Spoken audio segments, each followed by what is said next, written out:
Perfection is not attainable, but if we chase perfection, we can catch excellence.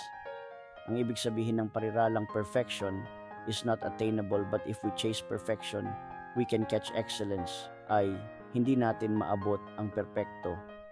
Pero kung hahabulin natin ito, maari nating makuha ang kahusayan. Ang perpekto ay isang ideal na hindi natin maabot. Walang tao o bagay na perpekto. Ngunit kung patuloy tayong nagsusumikap na maabot ang perpekto, patuloy tayong nagiging mas mahusay at mas kahusay sa ating ginagawa. Lalo na kapag maigi ang ugnayan natin sa Diyos. Sa madaling salita, ang paghahangad ng perpekto ay nagtutulak sa atin na magpursige, mag-innovate at mag-evolve.